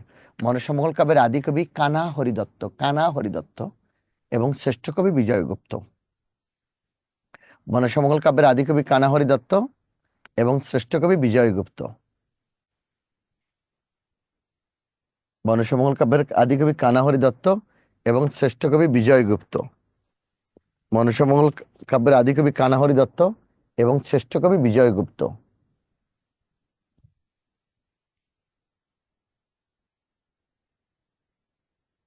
বিজয় গুপ্ত, দাঁড়িয়ে দাও, স্টার দিয়ে রাখো। মনসা মঙ্গল কাব্যের আদিকবি কানা হরিদত্ত এবং শ্রেষ্ঠ কবি বিজয় গুপ্ত, দাঁড়িয়ে দাঁড়িয়ে লিখবা, স্টার দিয়ে রাখো। বাংলা সাহিত্যের সুস্পষ্ট সন্তারিখযুক্ত প্রথম গ্রন্থ, বাংলা সাহিত্যের সুস্পষ্ট সন্তারিখযুক্ত প্রথম গ্রন্থ বিজয়গুপ্তের পদ্মপুরাণ। বাংলা সাহিত্যের সুস্পষ্ট সন্তারিখযুক্ত প্রথম গ্রন্থ বিজয়গুপ্তের পদ্মপুরাণ। বিজয়গুপ্তের পদ্ম পুরাণ, পদ্ম পুরাণ। যদি আসে পদ্মপুরাণ কি, তুমি বলবা মনসামঙ্গল কাব্যের অপর নাম।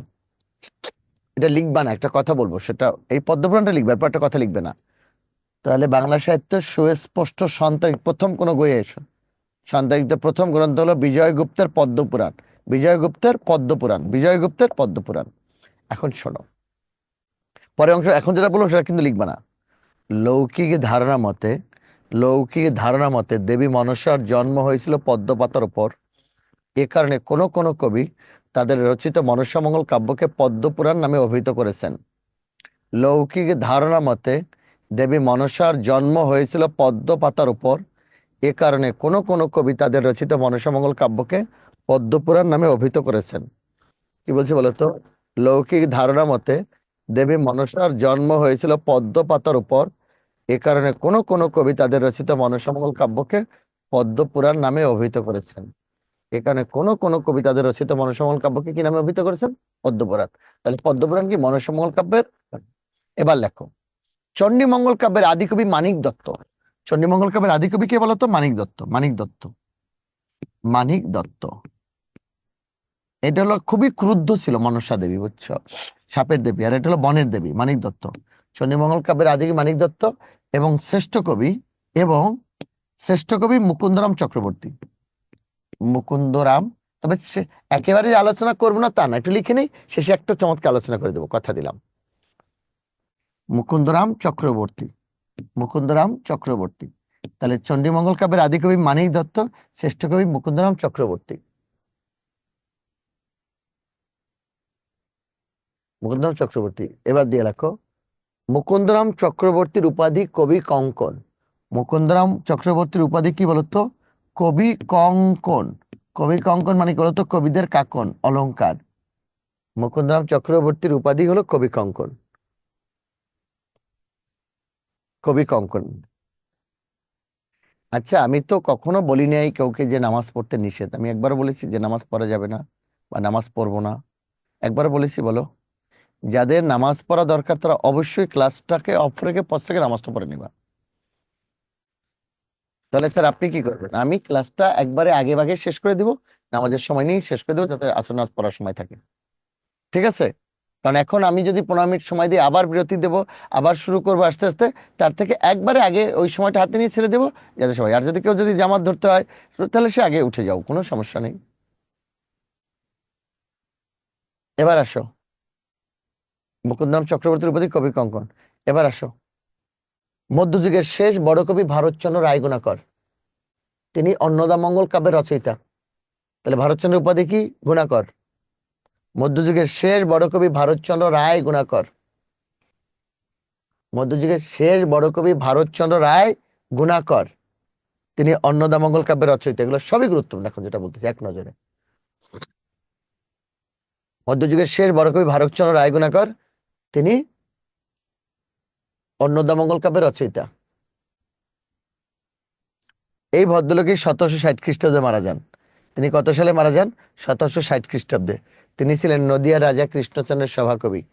নদিয়া রাজা কৃষ্ণচন্দ্রই তাকে এই গুণাকর উপাধি দিয়েছিলেন। বাকিটা লিখতে হবে, শুধু শোনো। মধ্যযুগের শেষ বড় কবি ভারতচন্দ্র রায় গুণাকর, তিনি ছিলেন নদিয়া রাজা কৃষ্ণচন্দ্রের সভাকবি। রাজা কৃষ্ণচন্দ্র তার কবি প্রতিভায় মুগ্ধ হয়ে তাকে গুণাকর উপাধি প্রদান করেন। 1760 খ্রিস্টাব্দে তার মৃত্যুর মধ্য দিয়ে বাংলা সাহিত্যে প্রকৃত মধ্যযুগের অবসান ঘটে। ঠিক আছে? বাকিটা লিখতে হবে না, এটা লাস্ট লেখো। কালিকা মঙ্গল কাব্যের বিখ্যাত কবি রাম প্রসাদ সেন। দেখো কত দ্রুত শেষ করে দিচ্ছে, একটা জন্য যেটা লাগবে সেটুকুই। কালিকা মঙ্গল কাব্যের বিখ্যাত কবি রামপ্রসাদ সেন। রামপ্রসাদ সেন, রামপ্রসাদ সেন। কালিকা মঙ্গল কাব্যের বিখ্যাত কবি রামপ্রসাদ সেন। তিনি শাক্ত পদাবলীর কবি। শাক্ত কি? যিনি শক্তিকে নিয়ে লিখছেন। তিনি শাক্ত পদাবলীর কবি। শক্তি মানে কালী, শক্তির প্রতীক। কালিকা মঙ্গল কাব্যের বিখ্যাত কবি রামপ্রসাদ সেন, তিনি শাক্ত পদাবলীর কবি। শাক্ত পদাবলীর কবি।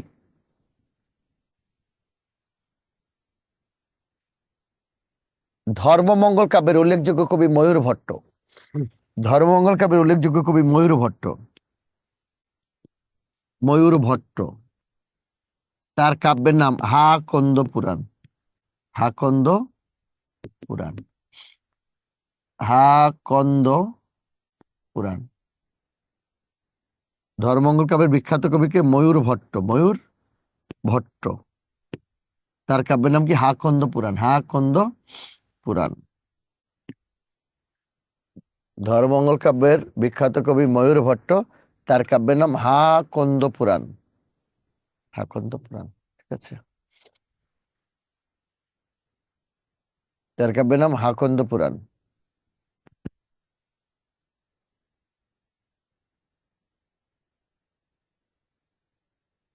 তাহলে ধর্মমঙ্গল কাব্যের বিখ্যাত কবিকে ময়ূর ভট্ট, তার কাব্যের নাম কি? হাকন্দ পুরাণ। হাকন্দ পুরাণ। দাঁড়িয়ে দাও। ময়ূর ভট্টের কাব্যের নাম হাকন্দ পুরাণ। ওকে, জি স্যার, জি স্যার, ওকে ওকে, হাকন্দ পুরাণ, ডান।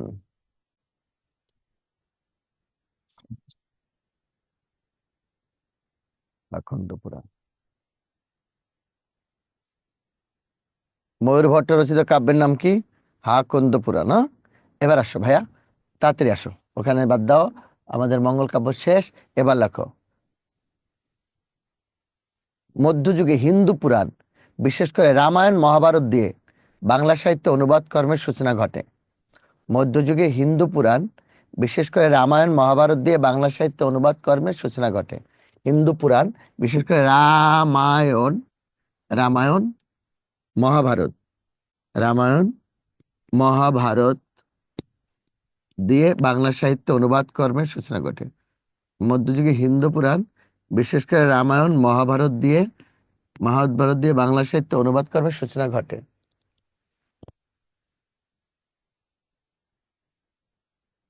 আর লাগবে না, বহুত হয়েছে। লেখো।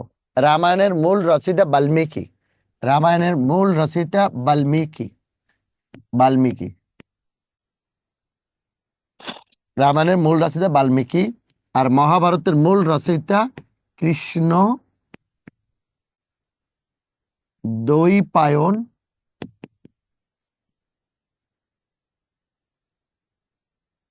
ব্যাসদেব। তার উপাধি হলো বেদ ব্যাস। বেদ ব্যাস। রামায়ণের মূল রচয়িতা হলো বাল্মীকি, আর মহাভারতের মূল রচয়িতা কৃষ্ণ দ্বৈপায়ন ব্যাসদেব। তার উপাধি হলো বেদ ব্যাস, বেদের ব্যাখ্যা করেছিলেন বলে।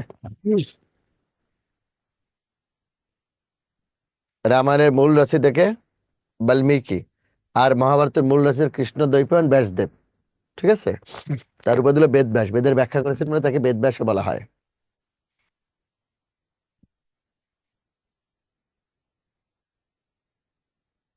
এবার লেখো। রামায়ণের প্রথম বাংলা অনুবাদক। রামায়ণের প্রথম বাংলা অনুবাদক কৃত্তিবাস ওঝা। কৃত্তিবাস ওঝা।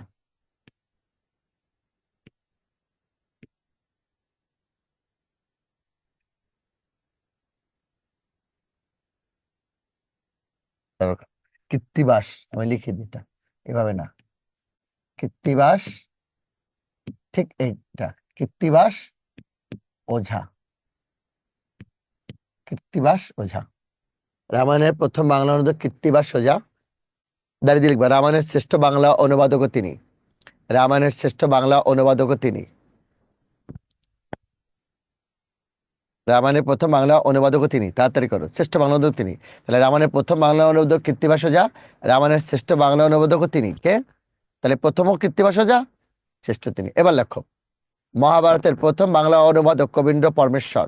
মহাভারতের প্রথম বাংলা অনুবাদক কবীন্দ্র পরমেশ্বর। কবীন্দ্র পরমেশ্বর। মহাভারতের প্রথম বাংলা অনুবাদক কবীন্দ্র পরমেশ্বর। মহাভারতের প্রথম বাংলা অনুবাদক কবীন্দ্র পরমেশ্বর। আর মহাভারতের শ্রেষ্ঠ বাংলা অনুবাদক কাশিরাম দাস। কাশিরাম দাস। তুমি আমার সঙ্গে একটু বলো। মহাভারতের কথা অমৃত সমান, কাশিরাম দাস কহে শুনে পুণ্যবান। মহাভারতের কথা অমৃত সমান, কাশিরাম দাস কহে শুনে পুণ্যবান। মহাভারতের কথা অমৃত সমান, কাশিরাম দাস কহে শুনে পুণ্যবান। হুম। তাহলে রামায়ণের প্রথম বাংলানুবাদক কৃত্তিবাস যান, শ্রেষ্ঠ বাংলানুবাদক তিনি। আর মহাভারতের প্রথম বাংলানুবাদক কবীন্দ্র পরমেশ্বর, শ্রেষ্ঠ কাশিরাম দাস। এবার লেখো লাস্ট, এখানে লাস্ট প্রশ্নটা। শ্রীকৃষ্ণ বিজয় কাব্যটি রচনা করেন মালাধর বসু। মালাধর বসু। শ্রী কৃষ্ণ বিজয়, শ্রীকৃষ্ণ বিজয় কাব্যটি রচনা করেন কে বলতো? শ্রীকৃষ্ণ বিজয় কাব্যটি রচনা করেন মালাধর বসু। শ্রীকৃষ্ণ বিজয় কাব্যটি রচনা করেন বলতো মালাধর বসু। মালাধর বসু। কোনটা স্কিপ করে গেলে আবার রেকর্ডটা দেখবা ভাইয়া প্লিজ, এই জায়গাটায় ঠিক দেখলে হবে, কারণ সময় তো কম আমাদের, বুঝছো না কত টপিক একসাথে। শ্রীকৃষ্ণ বিজয় কাব্যটি রচনা করেন মালাধর বসু। ওকে, মালাধর বসু। এবার আসো স্টার, লেখো মধ্যযুগের রোমান্টিক ধারার প্রথম মুসলমান কবি শাহ মোহাম্মদ সগীর। তার কাব্যের নাম ইউসুফ জুলেখা। মধ্যযুগের রোমান্টিক ধারার প্রথম মুসলমান কবি, মধ্যযুগের রোমান্টিক ধারার প্রথম মুসলমান কবি শাহ মোহাম্মদ সগীর। তার কাব্যের নাম ইউসুফ জুলেখা। মধ্যযুগের রোমান্টিক ধারার প্রথম মুসলমান শাহ মোহাম্মদ সগীর, তার কাব্যের নাম ইউসুফ জুলেখা। ইউসুফ জুলেখা। দাঁড়িয়ে দাও, প্রায় কিন্তু শেষ। এবারটা করছি না, চমৎকার আলোচনা করব। দেখো একটা কথা শোনো, একটু পরে বলি, আর 2 মিনিট পরে বলি, এটা একটু বলি। আচ্ছা, ইউসুফ জুলেখা, দাঁড়িয়ে দাও। লেখো লাইলি মজনু কাব্যের রচয়িতা দৌলত উজির বাহরাম খান। লাইলি মজনু কাব্যের রচয়িতা দৌলত উজির বাহরাম খান। লাইলি মজনু। রোমান্স কি, তাই না স্যার? রোমান্টিক কি, এটাই তো বুঝি নাই, রোমান্সটা একটু বুঝান। এটা একটু আর 2 মিনিট পরে কথা বলবো। লাইলি মজনু কাব্যের রচয়িতা, নাহলে একবারে বলতে পারে। লাইলি মজনু কাব্যের রচয়িতা দৌলত উজির বাহরাম খান। দাঁড়িয়ে দাও। আহ, এবার লেখো দৌলত উজির বাহরাম খান, লিখছো? এবার লেখো আরাকান রাজসভার প্রথম মুসলমান কবি দৌলত কাজী। আরাকান রাজসভার প্রথম মুসলমান কবি দৌলত কাজী। আরাকান রাজসভার প্রথম মুসলমান কবি বলে তো দৌলত কাজী। দৌলত কাজী। আরাকান রাজসভার প্রথম মুসলমান কবি দৌলত কাজী। দৌলত কাজী। আরাকান রাজসভার প্রথম মুসলমান কবি দৌলত কাজী।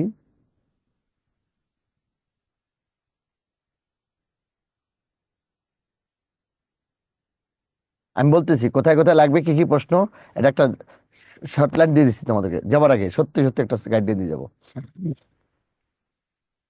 দৌলত কাজী, দৌলত কাজী, দৌলত কাজী, হ্যাঁ, দৌলত কাজী।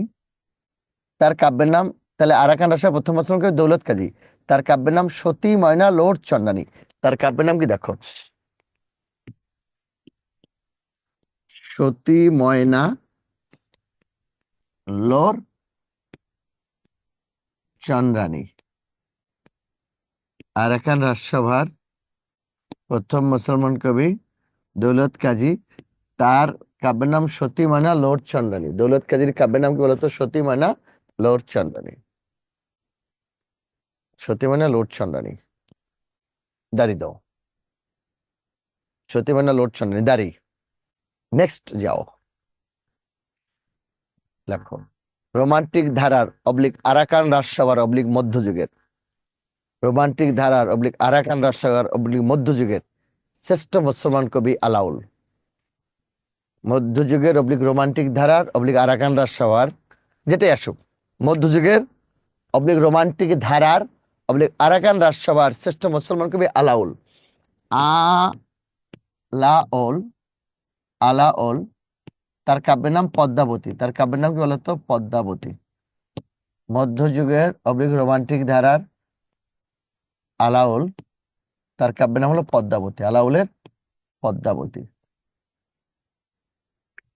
মধ্যযুগের রোমান্টিক ধারার শ্রেষ্ঠ আলাউল, তার কাব্যের নাম হলো পদ্মাবতী। আলাউলের পদ্মাবতী।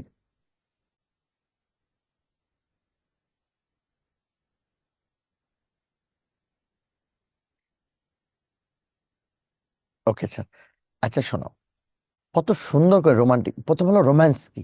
রোমান্স হলো এই যে নরনারী একান্ত ভালো লাগা, ভালোবাসা, কাছে আসার মুহূর্ত। তুমি যদি কপাল কুণ্ডলা পড়ো, এই যে দেখো কপাল কুণ্ডল যখন প্রথম নবকুমারকে দেখেছিল, নবকুমার এই যে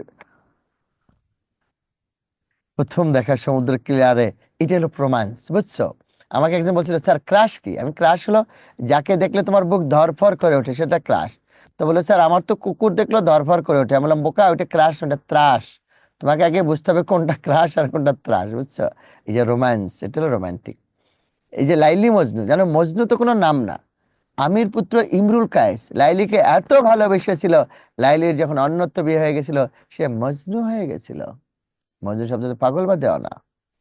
আমরা, এটা হলো ওষ্ঠবার ঠোঁট, মনে রাখবো এটা অধর। ওষ্ঠবার ঠোঁট অধর। আমরা পান খেলে আমাদের অধর লাল হয়ে যায় না? অধর। আলাউলের পদ্মাবতী এত সুন্দর ছিল, এত সুন্দর ছিল যে তার অধরের পরশে পান লাল হয়েছিল। এই জন্য 35 BCS আসছিল, তাম্বুল রাতুল হইল অধর পরশে, অর্থাৎ ঠোঁটের পরশে পান লাল হয়ে গেল। বুঝছো? এইটাকে বলা হয় অধর। অধর মানে কি? নিচের ঠোঁট, হ্যাঁ? এটা মনে থাকবে। আচ্ছা, আরো আছে মজার মজার তথ্যটা দিব না, দাঁড়াও একটু পরে আর কয়েকটা তথ্য লিখলে আমাদের মধ্যে শেষ হবে ইনশাআল্লাহ। এবার লেখো, লোক মুখে রচিত এবং লোক পরম্পরায় প্রচলিত সাহিত্যই লোকসাহিত্য। লোক মুখে রচিত এবং লোক পরম্পরায় প্রচলিত সাহিত্যই লোকসাহিত্য। আচ্ছা তোমরা কি জানো ডাক এবং খনার বচনের বিষয়বস্তু কি? লিখবা না আগে, শোনা ওটা আগে লিখবা। লোক মুখে রচিত এবং লোক পরম্পরায় প্রচলিত সাহিত্যই লোকসাহিত্য। এই যে ছোট বাচ্চাদের চলো, তুমি যখন স্কুলে যাবা দেখবা পরে আম পাত্তা জোড়া জোড়া, স্যার কে লিখছে এটা? বলে চুপ থাকো, পড়ো। মানে স্যার নিজেও জানে না এটা কেউ লেখে নাই, এটা মানুষের মুখে মুখে চলে আসছে, বুঝছো? এটা লোক সাহিত্য, লোক মুখে রচিত, লোক পরম্পরা। এই যে ডাক, খনার বচন, প্রবাদ প্রবচন, রূপকথা, উপকথা, ছড়াগি, এগুলো সব লোক সাহিত্য। আর আর খনার বচনের বিষয়বস্তু হলো কৃষি, বুঝছো? আর ডাকের বচন হলো মানব চরিত্র বিশ্লেষণ। ডাকের বচন প্রচলিত ছিল হিন্দু সমাজে, আর খনার বচন প্রচলিত ছিল আহ, ডাকের বচন হলো বৌদ্ধ ধর্মে, আর খনার বচন হলো হিন্দু ধর্মে। এটা লেখো, লোকমুখে রচিত এবং লোক পরম্পরায় প্রচলিত সাহিত্য লোকসাহিত্য। লিখছো? আচ্ছা শোনো, যদি আসে তোমার মধ্যযুগের, মধ্যযুগের শ্রেষ্ঠ সম্পদ কি? বৈষ্ণব কবিতা। মধ্যযুগের শ্রেষ্ঠ সম্পদ কিন্তু বৈষ্ণব কবিতা। আর মধ্যযুগের সমৃদ্ধ ধারা হলো ছড়া। মধ্যযুগের সমৃদ্ধ ধারা হলো ছড়া। আসতে পারবা? আর যদি আসে বাংলা সাহিত্যের সমৃদ্ধ ধারা কোনটি? তাহলে গীতি কবিতা। গীতি কবিতা গান না কিন্তু আবেগ। গীতি কবিতা কিন্তু গান না, আবেগ আবেগ। তাহলে মধ্যযুগের সমৃদ্ধ ধারা কি? ছড়া। আর শ্রেষ্ঠ সম্পদ কি বলতো? গীতি কবিতা। হ্যাঁ, স্কুল পর্যায়ে দুইয়ের জন্য লাগবে কি লাগবে না আমি এটা বলতেছি, সব বলবো এখন আর কয়েক মিনিটের মধ্যে। শোনো, দ্রুত লেখো, দ্রুত লেখো। এই যে ময়মনসিংহ গীতিকার পালাগুলো সংগ্রহ করেন চন্দ্রকুমার দে, তবে প্রকাশিত হয় ডক্টর দীনেশচন্দ্র সেনের সম্পাদনায়। ময়মনসিংহ গীতিকার পালাগুলো সংগ্রহ করেন চন্দ্রকুমার দে। এক মিনিটের মধ্যে বলতেছি আমি, কয়েক মিনিট। ময়মনসিংহ গীতিকার পালাগুলো সংগ্রহ করেন চন্দ্রকুমার দে, তবে প্রকাশিত হয় ডক্টর দীনেশচন্দ্র সেনের সম্পাদনায় 1923 সালে। তবে প্রকাশিত হয় ডক্টর দীনেশচন্দ্র সেনের সম্পাদনায় 1923 সালে। জারি দাও। ঠিক আছে, এবার লেখো, মধ্যযুগের একমাত্র মহিলা কবি চন্দ্রাবতী। মধ্যযুগের একমাত্র মহিলা কবি চন্দ্রাবতী। Thank you. মধ্যযুগের একমাত্র মহিলা কবি চন্দ্রাবতী। মধ্যযুগের একমাত্র মহিলা কবিকে চন্দ্রাবতী। চন্দ্রাবতী ময়মনসিংহ গীতিকার কবি কিন্তু, তিনি ময়মনসিংহ গীতিকার কবি। তিনি ময়মনসিংহ গীতিকার একজন কবি আর কি। আরো আছে 13টা পালার 13টা কবিতা।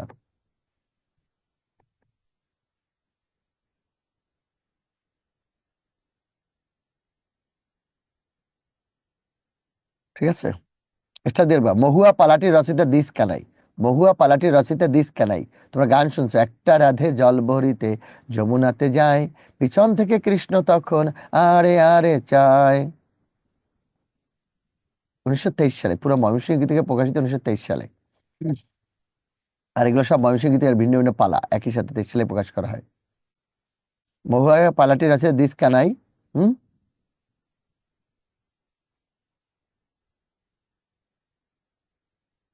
আরো ডিটেলস পড়ে নিও, দেওয়ানা মদিনা পালাটি রচিত মনসুর বয়াতি। এই পালাটি আলাল দুলালের পালা নামে পরিচিত। এটা বলবো না, এটা এমনি বললাম, এটা পরে নিও একটু। তাড়াতাড়ি করো, তাড়াতাড়ি তাড়াতাড়ি, আর 5 মিনিট সময় দিবা। ঠাকুরমার ঝুলি, এবার সবার সাথে কথা বলবো এখন, আর 5 মিনিটের মধ্যে আর একটা কাহিনী শোনাবো, সত্যি সত্যি একটা কাহিনী শোনাবো। ঠাকুরমার ঝুলি, কমা কমা ঠাকুর দাদার ঝুলি, ঠাকুরমার ঝুলি, ঠাকুর দাদার ঝুলি, দাদা মশায়ের থলে। ঠাকুরমার ঝুলি, ঠাকুর দাদার ঝুলি, দাদা মহাশয়ের থলে। তাড়াতাড়ি করো। ঠাকুরমার ঝুলি, কমা ঠাকুর দাদার ঝুলি, দাদা মশায়ের থলে, ঠান দিদির থলে। ঠাকুরমার ঝুলি, ঠাকুর দাদার ঝুলি, দাদা মশায়ের থলে, ঠান দিদির থলে। ইত্যাদি গ্রন্থগুলো রূপকথা সংগ্রহ করেন, ইত্যাদি গ্রন্থগুলো রূপকথা সংগ্রহ করেন দক্ষিণা রঞ্জন মিত্র মজুমদার। দক্ষিণা রঞ্জন মিত্র মজুমদার। দক্ষিণা রঞ্জন মিত্র মজুমদার। আর 4টে তথ্য আছে। ঠাকুরমার ঝুলি, ঠাকুর দাদার ঝুলি, ঠান্দিদের ইত্যাদি গ্রন্থগুলো রূপকথা সংগ্রহ করেন দক্ষিণা রঞ্জন মিত্র মজুমদার। দক্ষিণা রঞ্জন মিত্র মজুমদার। দক্ষিণা রঞ্জন মিত্র মজুমদার। খুব ভালো প্রশ্ন করেছো, তোমাদের এটা লাগবে কি লাগবে না, খুব ভালো প্রশ্ন। দক্ষিণা রঞ্জন মজুমদার। এবার লেখো, টোনাটুনির গল্প সংগ্রহ করেন উপেন্দ্র কিশোর রায় চৌধুরী। টোনাটুনির গল্প সংগ্রহ করেন উপেন্দ্র কিশোর রায় চৌধুরী। টোনাটুনির গল্প, টোনাটুনির গল্প, এটা একটা গল্প গ্রন্থ আর কি। টোনাটুনির গল্প সংগ্রহ করেন, কেউ লেখে নাই কিন্তু সংগ্রহ করেছে। টোনাটুনির গল্প সংগ্রহ করেন উপেন্দ্র কিশোর রায় চৌধুরী। টোনাটুনির গল্প সংগ্রহ করেন উপেন্দ্র কিশোর রায় চৌধুরী। তাহলে ঠাকুরমার ঝুলি, ঠাকুর দাদার ঝুলি, ঠান দিদি ছেলে ইত্যাদি গ্রন্থগুলো রূপকথা সংগ্রহ করেন দক্ষিণা রঞ্জন মিত্র মজুমদার। আর টোনাটুনির গল্প সংগ্রহ করেন উপেন্দ্র কিশোর রায় চৌধুরী। উপেন্দ্র কিশোর রায় চৌধুরী। টোনাটুনির গল্প।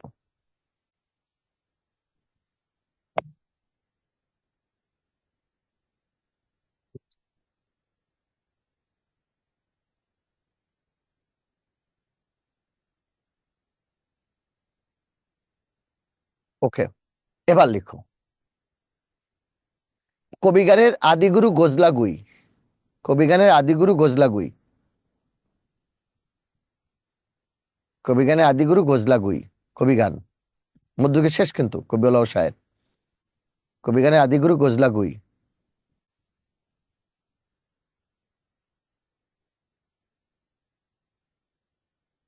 গোজলাগুই। আর 3টা তথ্য। এবার লেখো, পুঁথি সাহিত্যের প্রথম ও সার্থক জনপ্রিয় কবি। পুঁথি সাহিত্যের প্রথম এবং সার্থক জনপ্রিয় কবি ফকির গরিবুল্লাহ। পুঁথি সাহিত্যের প্রথম এবং সার্থক জনপ্রিয় কবি ফকির গরিবুল্লাহ।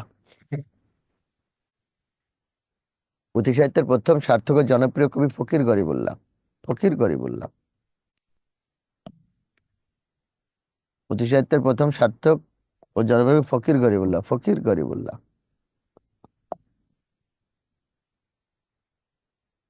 ফকির গরিবুল্লাহ। শেষ ইনফরমেশনের আগেরটা, বাংলা টপ্পা গানের জনক হলেন নিধুবাবু। শেষটার আগেরটা, বাকি 5 মিনিট কথা হবে তোমাদের সাথে।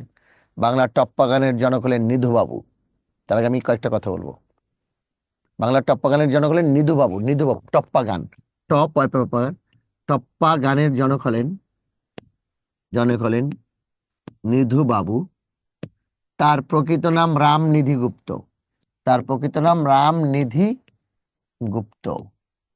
বাংলা টপ্পা গানের জনক হলেন নিধুবাবু, তার প্রকৃত নাম রামনিধি গুপ্ত।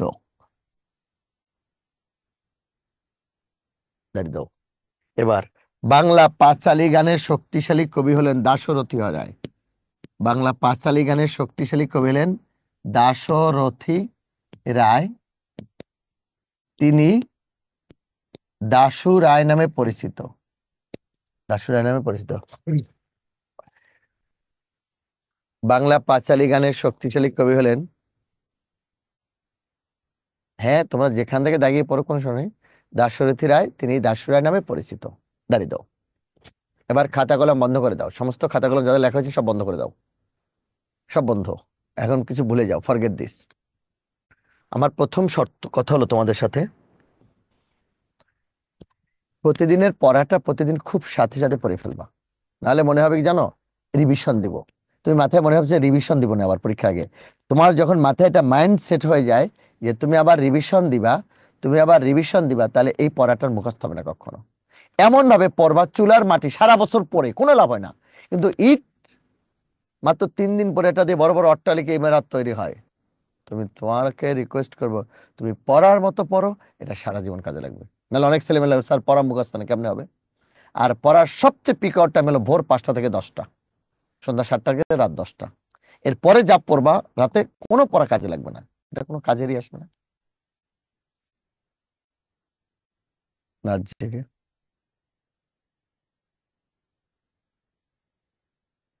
আর যদি বেশি মানে সন্ধ্যায় ঘুমিয়ে পড়বা, রাত 2টায় উঠবা, ওই 2টা থেকে ওখানে পড়বা ভোর রাতে।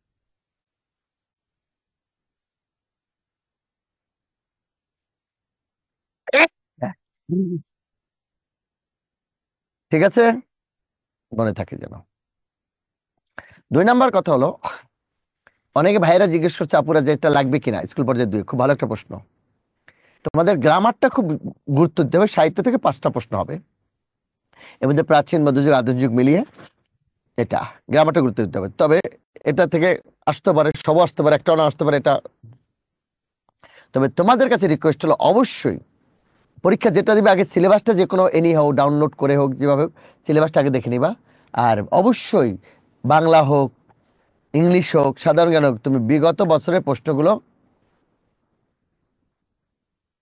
ঠিক আছে, হ্যাঁ বাবুর মায়েদের জন্য কিন্তু তারাই সফল হবে, যাদের বাবু আছে বিবাহিত এরা সফল হবে সবাই, বিশ্বাস করো। এদের টাইম মেনটেন করা কষ্ট, অনেক স্ট্রাগল করে তারা পড়াশোনা করে অনেক কিছু, কিন্তু তারা সফল হবে, সত্যি করে বললাম। হ্যাঁ টপিক বেশি হয়েছে আবেশ, কিন্তু আমি তো তোমাকে পুরো টপিক ডিটেলস পড়াইনি, যেটুকু লাগবে ওইটাকে শুধু একটা সাজেশন ভিত্তিক আমি ওটা করে দিয়েছি, বুঝছো। তাহলে এটা যারা বিবাহিত তারা সফল হবে, আর যারা বাবুর মা বা বাবুর বাবা তারা আরো বেশি সফল হবে ইনশাআল্লাহ, কারণ তাদের উপরে আল্লাহর রহমত বেশি থাকে, বুঝছো। আচ্ছা, মধ্যযুগের আদিকবি বড়ুচণ্ডী দাস, আর পদাবলীর আদিকবি হলেন বিদ্যাপতি, এমনকি পদাবলীর শ্রেষ্ঠ কবিও তিনি। থ্যাংক ইউ, প্রশ্নের জন্য ধন্যবাদ।